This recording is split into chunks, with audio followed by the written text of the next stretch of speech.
Les Philippines, décembre 1986, un temps de réflexion sur une société en pleine transition.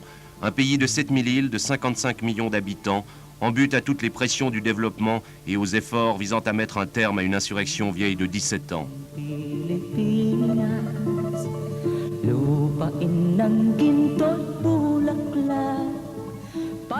Pays de contraste, de pauvreté et d'opulence, de tradition et de modernité.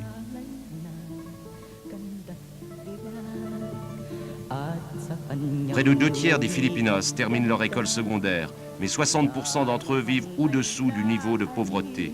C'est un pays agricole, riche en ressources minières. Sa dette vis-à-vis de l'étranger équivaut à près d'une année du produit national brut.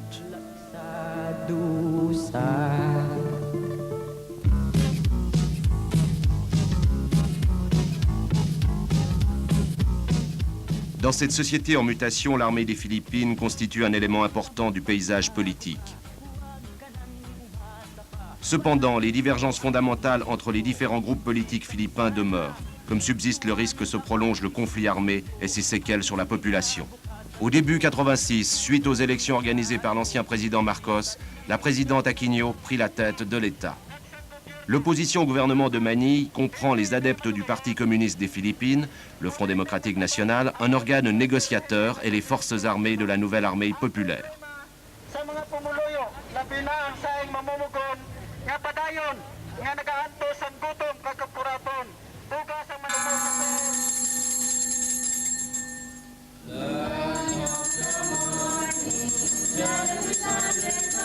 Dans ce pays composé en majeure partie de catholiques romains, l'Église est au centre de la vie de beaucoup de Philippins. Elle exerce une profonde influence sur la société philippine, l'une des nombreuses composantes d'une équation complexe. Avec des éléments aussi divers, la vie politique des Philippines est souvent confuse et très souvent changeante. Mais la vie de tous les jours continue dans les villes, les fermes et les fabriques. Innocente paillardise des discothèques et gaieté facile des bars où tout le monde chante.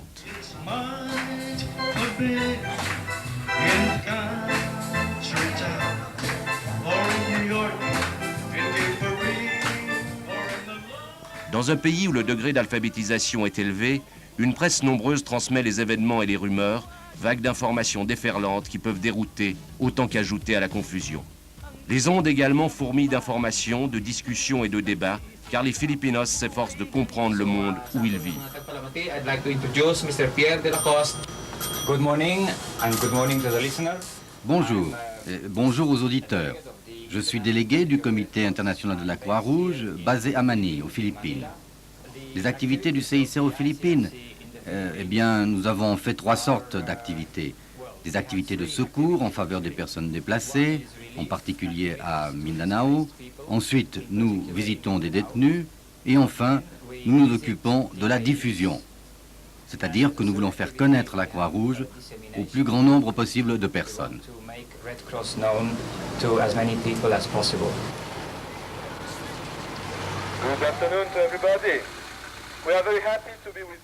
Pour pouvoir travailler avec efficacité, le Comité international de la Croix-Rouge doit faire connaître sa présence et ses objectifs en saisissant toutes les occasions qui lui sont offertes par les masses médias, partout où cela peut se faire.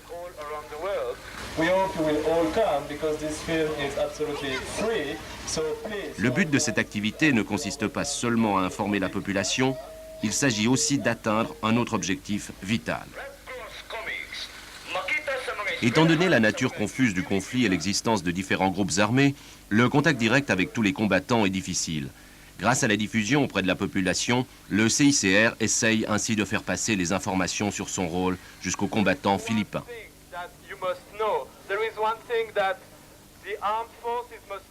Il est une chose que vous devez savoir, que les forces armées doivent savoir, de même que tous les combattants, ceux qui font partie du mouvement d'opposition NPA comme ceux du mouvement d'opposition musulman.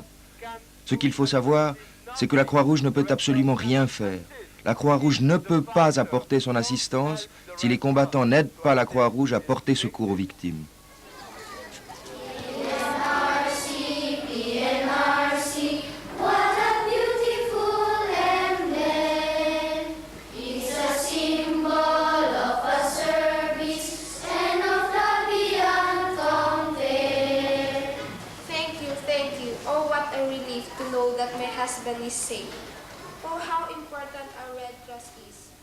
Dans les écoles, la distribution de bandes dessinées de la Croix-Rouge répond à des besoins analogues et sert à éduquer une nouvelle génération, tout en atteignant peut-être aussi de manière indirecte d'autres personnes sous les armes.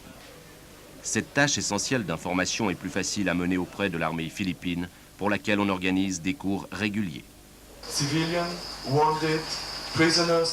Civils, blessés, prisonniers, telles sont les catégories de personnes que nous demandons à tous les combattants de protéger, de respecter et d'assister. En fait, nous ne sommes pas les seuls à le demander. En réalité, presque tous les gouvernements du monde le demandent.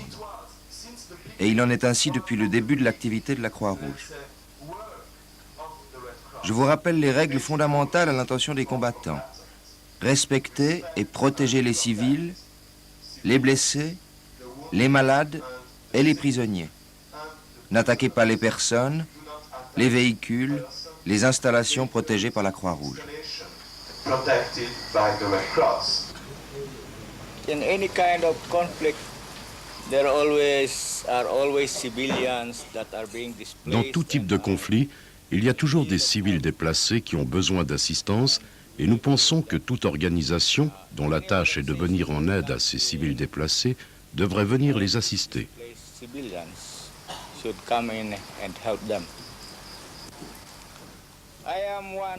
Je suis un commandant qui pense qu'un soldat bien informé est un bon soldat.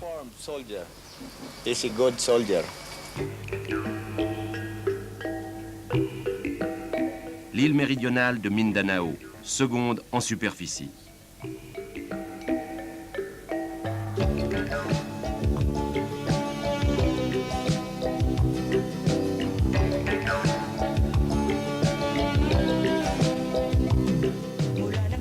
Cette île revêt aussi une grande importance sur le plan économique et avec sa population de quelques 4 millions de musulmans.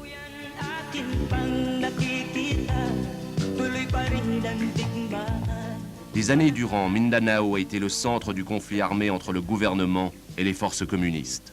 De plus, le conflit implique des éléments sécessionnistes et autonomistes qui trouvent leur soutien au sein de la communauté musulmane.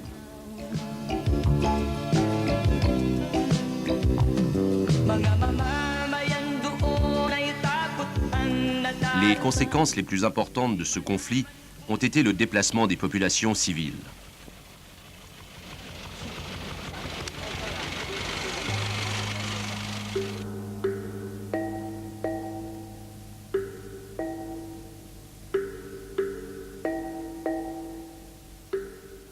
Là où il y a insurrection et rébellion, les civils ne peuvent éviter d'être affectés par les événements.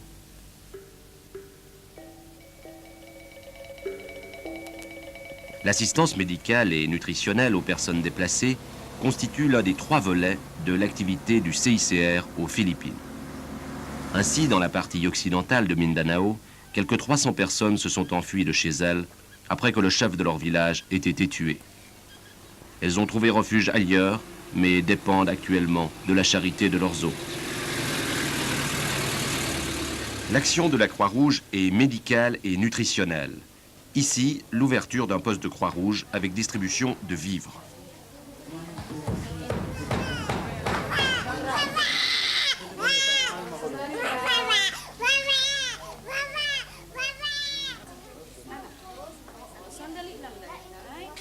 L'état de santé des personnes déplacées fait l'objet d'un contrôle, en particulier pour ce qui est des enfants.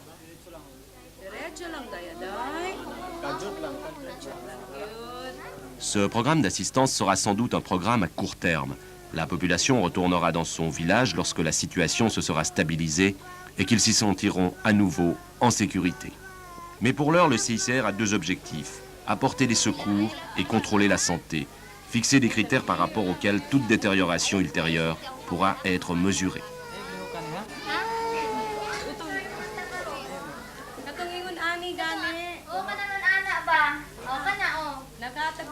De la nourriture d'appoint, un porridge riche en protéines est distribué aux enfants. On enseigne aux mères la manière de la prêter avec les rations alimentaires dont elles disposent.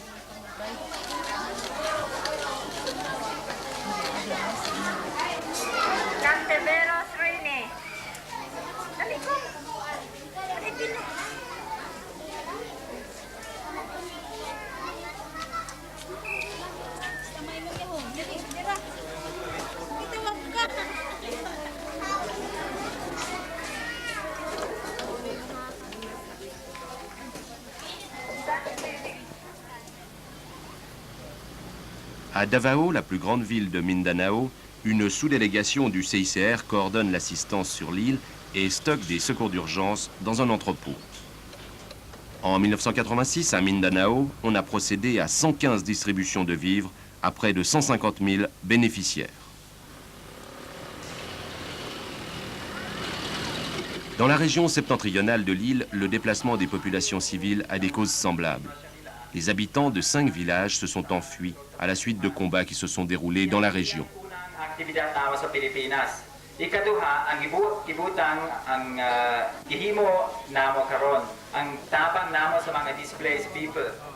Là encore, les besoins seront sans doute temporaires et les habitants retourneront chez eux dès qu'ils s'y sentiront en sécurité.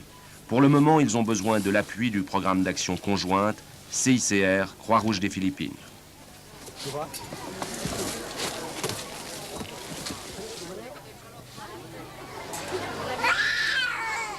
Pour le CICR, il est indispensable de coopérer avec la Croix-Rouge des Philippines afin de bénéficier de son réseau de personnel et de structures bien organisées.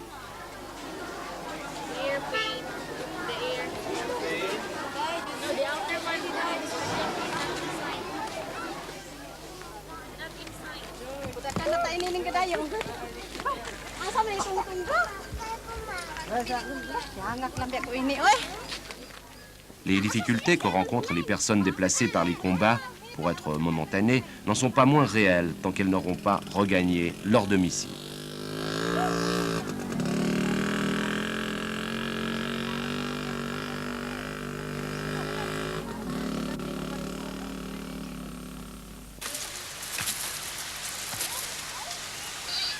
Tout en collaborant étroitement avec le CICR, la Société nationale de Croix-Rouge poursuit également ses tâches propres. Programmes sanitaires, sociaux, économiques, comme à Iloilo dans les Visayas occidentales. The project is an income-generating project for the out-of-school Red Cross youth. Il s'agit d'un projet qui aidera les jeunes de la Croix-Rouge qui ont quitté l'école à gagner un peu d'argent. Il y a 1 an et demi, nous avons donné 2 chèvres prêtes à produire à 18 membres de la Croix-Rouge de la jeunesse qui ne vont plus à l'école et qui les ont élevés. Ils ont fait se multiplier et ont vendu quelques chevreaux. Grâce à cela, ils ont gagné un peu d'argent pour leur famille.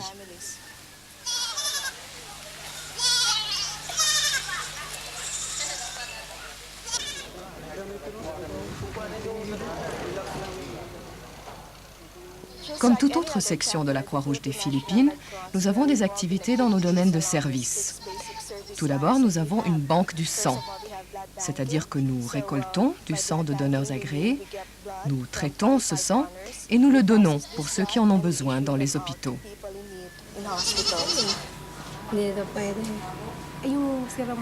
Au siège de la Société nationale de la Croix-Rouge à Manille, on fournit d'autres services sociaux et la coordination des différentes sections régionales est assurée. La préparation en cas de catastrophe demeure une activité importante dans un pays fréquemment éprouvé par des cyclones. Les activités déployées dans le domaine de la formation et la jeunesse sont importantes. For example, the type of medicines what are you going to use? Is it the... Now, aside from that, we also have safety services. En plus de cela, nous avons aussi des services de premiers secours. Il s'agit avant tout de cours de formation. Secourisme, soins intensifs, respiration artificielle, natation, sauvetage. Nous suscitons chez ces jeunes un certain dévouement qui doit accompagner l'application des notions de premier secours et d'hygiène que leur inculque la Croix-Rouge. Se mettre au service de son prochain. En fait, nous voulons leur faire découvrir la joie du partage, de la solidarité, de sorte que lorsqu'ils auront des responsabilités dans leur communauté, le monde sera peut-être meilleur que celui dans lequel nous vivons actuellement.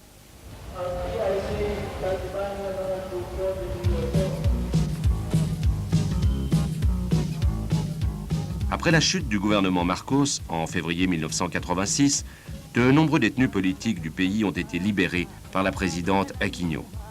Cependant, d'autres détenus sont encore emprisonnés dans différentes prisons du pays et mêlés aux détenus de droit commun. Il s'agit pour la plupart de cas compliqués, peut-être parce qu'à l'époque de leur arrestation, l'accusation portée contre eux relevait du droit pénal, tout en présentant une dimension politique.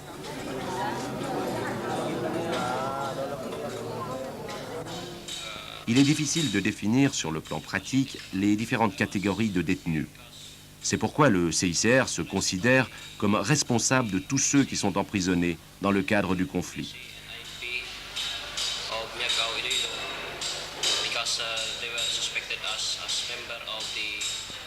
C'est parce qu'on nous soupçonnait de faire partie d'une organisation antigouvernementale que nous sommes en prison, car nous sommes considérés comme des criminels. Depuis combien de temps êtes-vous ici? Un peu plus de 6 mois, je pense. Vos parents peuvent-ils vous rendre visite? Oui, ils peuvent venir. Viennent-ils souvent? 1 fois par semaine.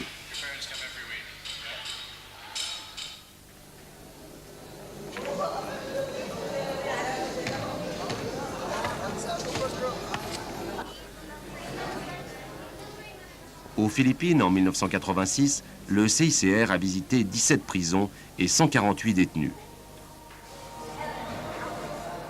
En visitant les prisons, le CICR tient à s'assurer que tous les détenus soient traités humainement et jouissent de conditions de vie décentes.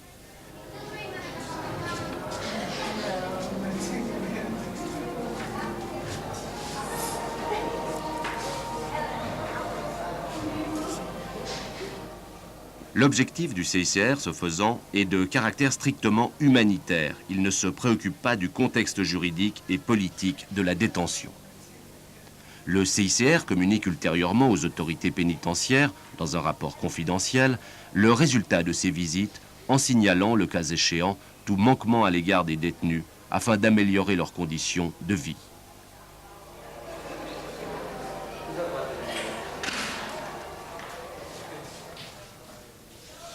L'enregistrement des détenus garantit déjà une certaine protection contre les abus. Cela peut également contribuer à résoudre d'autres problèmes, tels la situation familiale.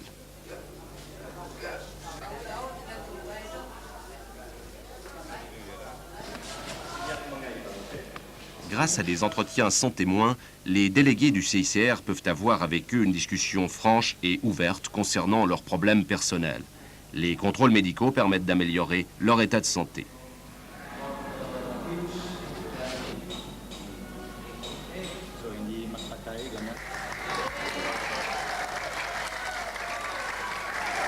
Pour les prisonniers qui souffrent de la pauvreté et de toute autre privation découlant de leur détention, la distribution d'articles personnels tels que savon, cuvettes et jeux d'échecs peut également leur apporter un sentiment de réconfort et leur redonner une certaine dignité. Grâce à l'activité qu'il déploie aux Philippines, le CICR apporte protection et assistance aux victimes du conflit. Mais sa présence signifie autre chose encore. Il est porteur d'un message humanitaire pour l'avenir. We have built a very good relationship with all levels of the Philippine society administration based on what we have done before. Nous avons établi de bons rapports à tous les niveaux avec la société philippine, l'administration, sur la base de ce que nous avons fait précédemment, principalement dans les prisons. Et le respect dont nous jouissons dans ce pays nous permet d'essayer de nous faire connaître sur le terrain. de telle manière que si la situation s'aggrave ici, nous pourrons travailler et venir en aide aux victimes. Nous pourrons leur porter assistance avant qu'elles ne commencent à mourir de faim. Il ne sert à rien d'avoir un système d'alerte si nous ne venons en aide qu'une fois que les gens ont commencé à mourir. Nous disposons actuellement d'un bon système de surveillance qui nous permet d'intervenir immédiatement, pour autant que la Croix-Rouge soit connue. Red Cross is known.